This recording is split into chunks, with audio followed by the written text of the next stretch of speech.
बहुत सी बातें, घटनाएं, वक्तव्य और चीज़ें हमारे आँखों के सामने होती हैं, हमको दिखाई देती हैं, हमको समझ में भी आती है, लेकिन हम उनको स्वीकार करने को तैयार नहीं होते हैं।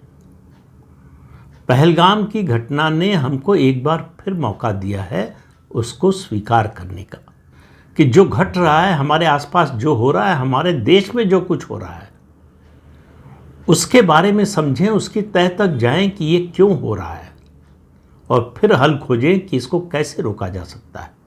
मुझे लगता है इस समय देश में जो माहौल बना है वो हमें उस स्थायी हल की ओर ले जा सकता है, लेकिन उसके लिए शर्त यही है कि हम उसको समझकर उस पर अमल करने, उस पर आगे बढ़ने की कोशिश करें। तो एक बात अच्छी तरह से समझ लीजिए कि देश को सीमा पर सिर्फ नहीं लड़ना है, देश को 3 मोर्चों पर युद्ध स्तर पर लड़ना है। इस विचार से लड़ना है कि ये आखिरी मौका है।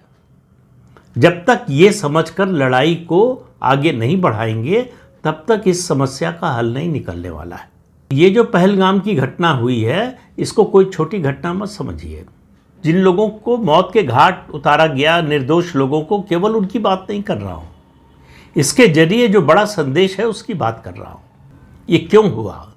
पहले जिन आतंकवादियों ने इस घटना को अंजाम दिया उनके बारे में थोड़ी सी जानकारी जो सामने आई है उसकी बात कर लें, फिर मुख्य मुद्दे पर आते हैं। सिक्योरिटी एजेंसीज का ये अंदाज़ा है कि लगभग 7 आतंकवादी थे और इनको पिछले 3-4 दिनों में, मतलब 22 अप्रैल के बाद से 4 जगह पर देखा गया है, 4 बार देखा गया। पहलगाम तहसील के हापत नगर में इन आतंकवादियों को सुरक्षा बलों ने देखा, पर ये भागने में सफल रहे।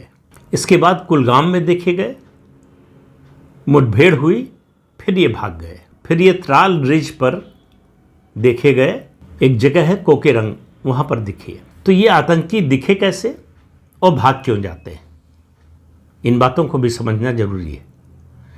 ये जंगल में छुपे हुए हैं और खाने का सामान लेने के लिए या खाना लेने के लिए बाहर आते हैं, गांव में जाते हैं।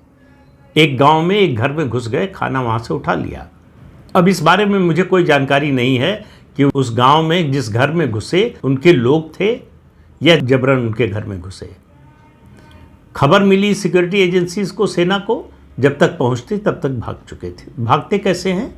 इन्होंने भागने का नया रास्ता बनाया है कि पीछे के रास्ते से जम्मू में चले जाते हैं। जम्मू के जो जंगल हैं वो बहुत घने हैं,